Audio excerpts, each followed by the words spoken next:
Selamat siang, Assalamualaikum warahmatullahi wabarakatuh. Dalam kesempatan ini, saya bersama Bapak Ulum akan mencoba untuk memaparkan on the nature of theory. Apa itu?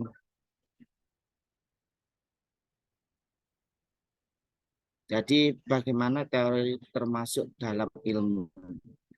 Sains adalah usaha yang dengannya jenis pengetahuan tertentu yang teratur diperoleh tentang fenomena alam melalui pengamatan terkontrol dan interpretasi teoritis. Dengan demikian, teori adalah inti dari sains sejak awal. Idealnya ilmu ini di mana perilaku organisasi menjadi bagiannya. Hidup sesuai dengan hal-hal berikut. Yang pertama, definisinya tetap. Yang kedua, pengumpulan data bersifat objektif. Yang ketiga, temuan dapat ditiru. Keempat, pendekatannya sistematis dan kumulatif. Dan tujuannya adalah pemahaman dan prediksi serta dalam arena terapan terkontrol. Nah, ini disampaikan oleh Beresson dan Steiner tahun 1964. Metode ilmiah berkembang dari tingkat abstraksi yang meningkat, disampaikan oleh Brown dan Giseli tahun 1955. Deskriptif menggunakan simbol untuk mengklasifikasikan, mengurutkan, dan mengkorelasikan peristiwa, itu tetap pada tingkat abstraksi rendah dan terkait erat dengan observasi dan pengalaman indrawi. Intinya, ini adalah soal menyusun simbol-simbol untuk membuat mereka menggambarkan peristiwa secara memadai. Tujuannya adalah untuk menjawab pertanyaan apa.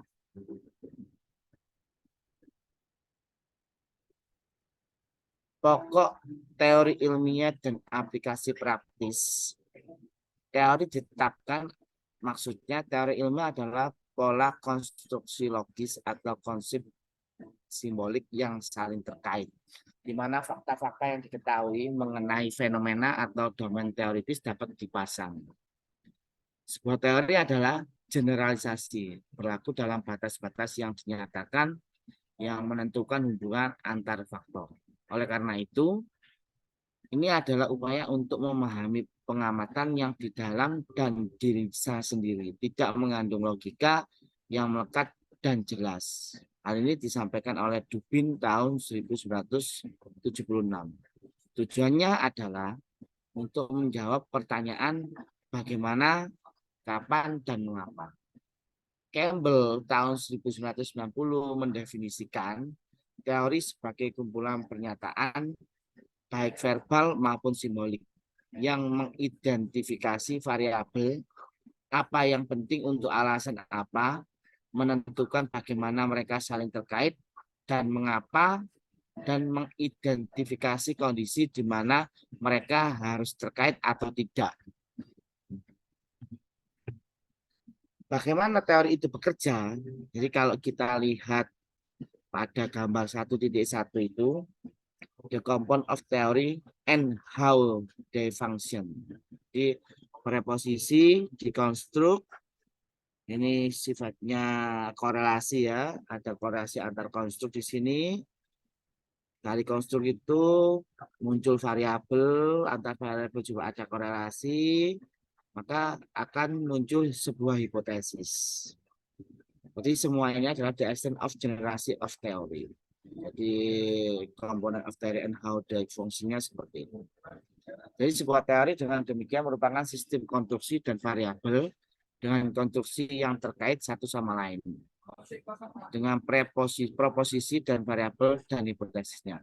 Keseluruhannya dibatasi oleh asumsi baik implisit maupun eksplisit yang dianut oleh ahli teori sehubungan dengan teori tersebut. Hal ini disampaikan oleh Baharak tahun 1989.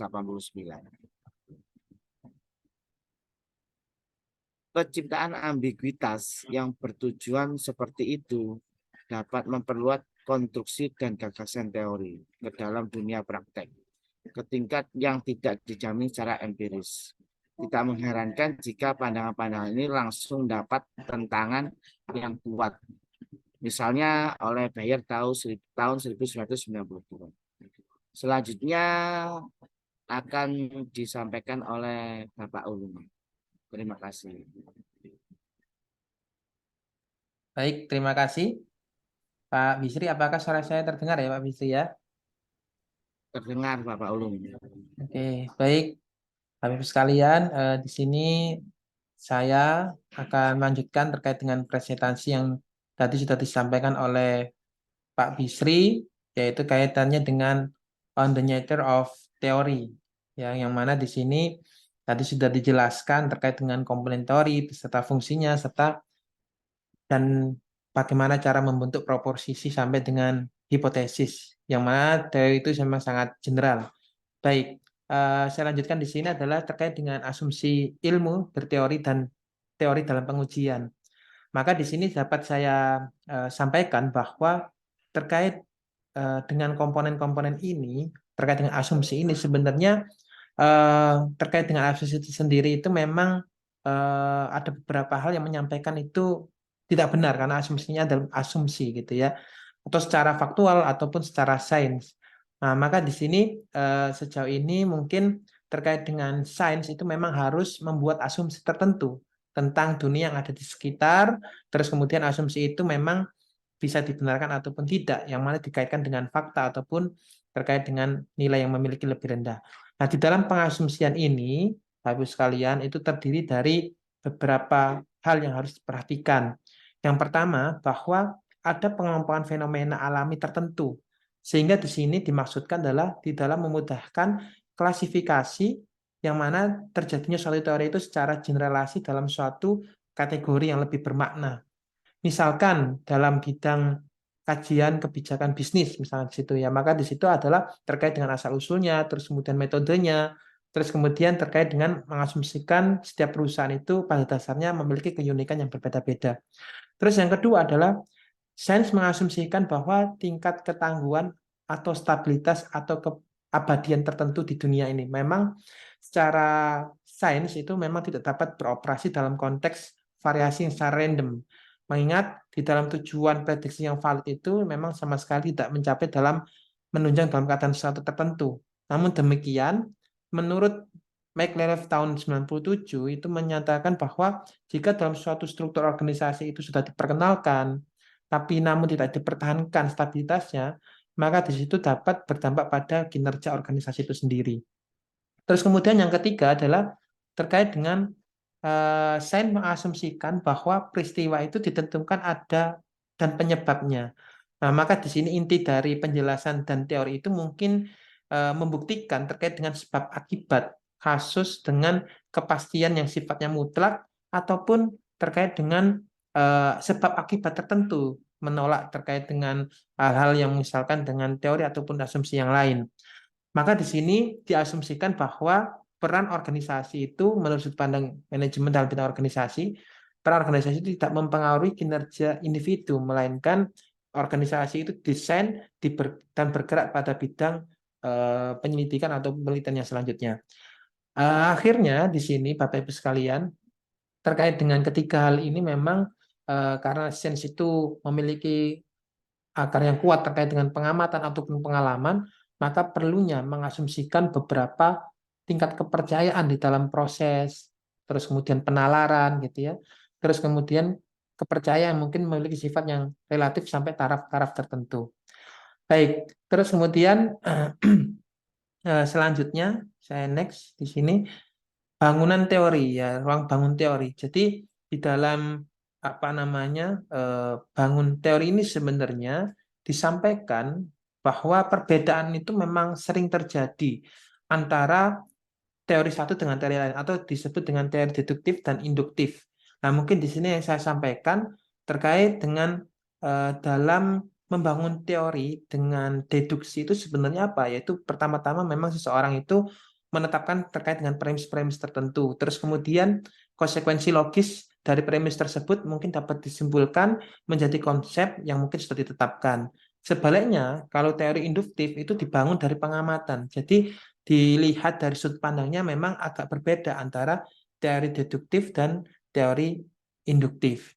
Terus kemudian teori itu memang dibangun untuk dimodifikasi atau diganti serta terkait dengan pengetahuan baru, misalkan hal-hal cara kemajuan dalam ilmu pengetahuan, terus kemudian dimodifikasi terkait dengan dasar penelitian-penelitian yang cenderung induktif daripada yang sifatnya deduktif. Maka dari sini muncullah temuan-temuan yang mungkin tidak sesuai dengan teori yang diharapkan.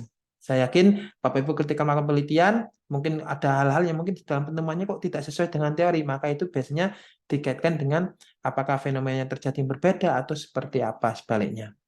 Terus kemudian di dalam bangun teori ini mungkin ada hal yang mungkin harus kita ketahui terkait dengan teori beberapa ataupun jenis apapun teori itu sebenarnya terlepas dari metode yang secara konstruksi atau konfirmasi di dalam penelitian. Maka perlu diperhatikan sebagaimana teori itu dibangun untuk dimodifikasi atau direplikasi ataupun diganti terkait dengan pengetahuan atau pengembangan keilmuan yang baru. Seperti itu. Terus kemudian selanjutnya kriteria.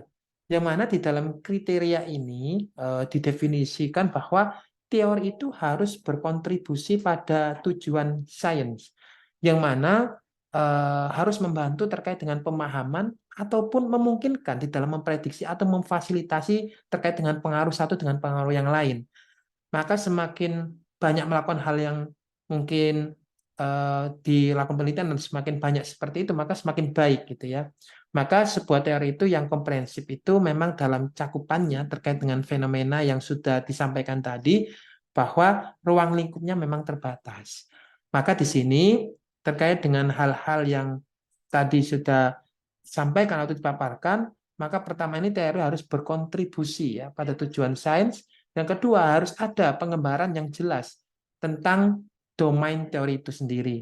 Jadi yang kedua ini memang harus jelas ya terkait dengan sesuai dengan gambar yang tadi disampaikan oleh Pak Bisri terkait dengan batasan-batasan penerapan itu memang harus ditentukan sehingga teori itu tidak digunakan dalam situasi yang mungkin tidak pernah dan mungkin tidak sesuai yang difungsikan seperti itu. Terus kemudian yang ketiga adalah teori harus mengarahkan upaya penelitian pada hal-hal yang penting.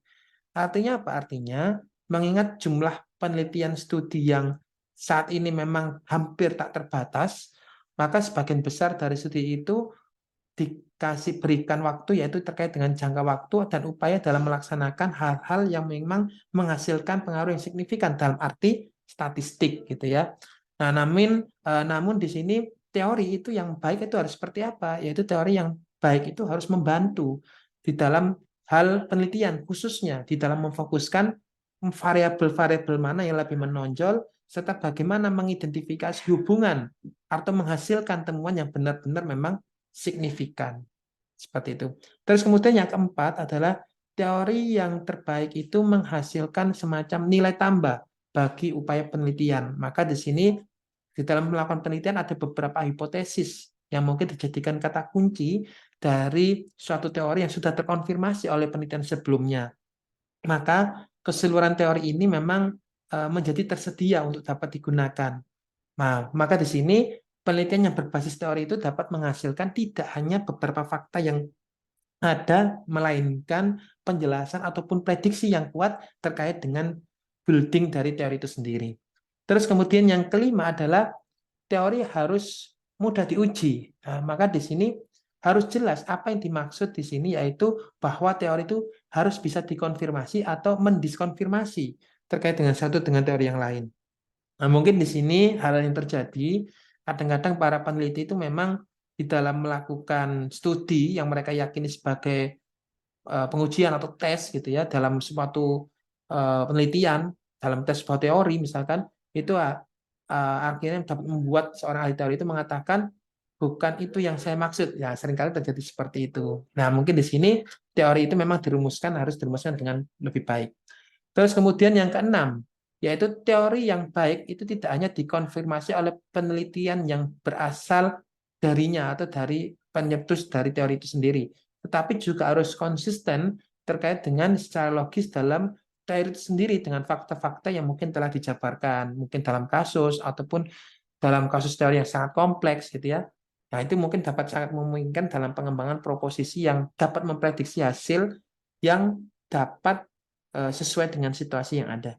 Terus yang ketujuh adalah teori terbaik itu adalah teori yang pernyataannya paling sederhana. Dalam artian apa? Dalam artian jika serangkaian fenomena tertentu dapat dijelaskan secara fleksibel atau secara mudah atau secara apa namanya tidak terlalu rumit seperti itu, maka di sini dikaitkan dengan variabel-variabel khususnya terkait dengan teori yang dapat menjelaskan serangkaian variabel dengan hubungan yang lebih kompleks seperti itu. Nah, maka di sini Bapak Ibu sekalian terkait dengan ini memang ada beberapa poin yang mungkin harus apa namanya diperhatikan khususnya dalam penulis teori itu sendiri ya yang terdapat pada Journal of Applied Psychology yaitu teori harus bagus menawarkan wawasan baru, harus menarik ya, harus terfokus pada kohesif dan seterusnya. Mungkin seperti itu.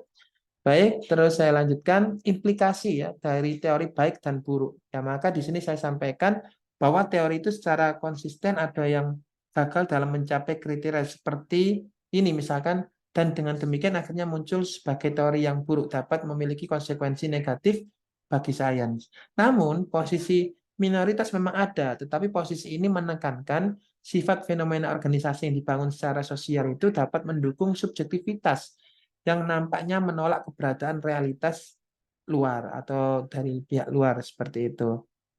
Nah, maka di sini menurut Harvard Business Review di hubungan judul mengapa eksekutif itu harus peduli dengan teori manajemen, maka Christensen dan Reiner tahun 2003 itu mencatat bahwa teori yang baik itu adalah teori yang dapat membantu dalam melakukan prediksi ataupun memprediksi terkait dengan data-data yang tersedia di masa yang masa lalu seperti itu. Terus kemudian saya lanjutkan pengambilan keputusan ilmiah. Nah, di dalam pengambilan keputusan ilmiah ini memang perhatian dan skeptisme itu merupakan keunggulan sains, yang mana seseorang ilmuwan itu tetap netral dan memiliki hal-hal yang dapat meyakinkan, ya bukti-bukti yang dapat meyakinkan yang sudah dikumpulkan, dan mungkin ini adalah sebagai aspek utama dari objektivitas ilmiah. Tapi di satu sisi lain itu firasat dan bias itu dapat memberikan dasar untuk keputusan. Mungkin hanya penelitian yang terkontrol dari teori yang dibuktikan dari hasil-hasil yang sudah diketahui. Mungkin saya tidak tahu dan seterusnya. Dengan demikian tidak hanya menjadi jawaban yang dapat diterima di dalam sebuah pernyataan ataupun pertanyaan. Terus kemudian maka di sini sains itu memang membuka pintu untuk melakukan penelitian-penelitian yang ada dari sudut pandang ilmiah. Ya, maka di sini kesalahan terbesar itu terjadi ketika data yang tidak memadai atau tidak cukup diinterpretasikan secara berlebihan ataupun digeneralisasikan secara berlebihan. Maka dapat saya simpulkan tadi terkait dengan yang penjabaran pada materi hari ini, khususnya pada topik on the nature of theory itu sebenarnya adalah sejumlah teori itu perilaku organisasi itu nampaknya telah memenuhi kriteria dinilai baik pada masa kini. Nah, maka di sini di dalam perilaku organisasi yang dibahas pada literatur ini, maka ada namanya teori essential motivation, terus kemudian perilaku organisasi ya, terus proses dan struktur. Maka mungkin teori-teori ini memang belum tentu kuat dalam segala hal, melainkan dapat dianggap sebagai penting khususnya dalam meninjau aspek-aspek positif pada penelitian-penelitian bidang manajemen. Mungkin itu yang dapat kami sampaikan. Terima kasih dari kami. Wassalamualaikum warahmatullahi wabarakatuh. Waalaikumsalam.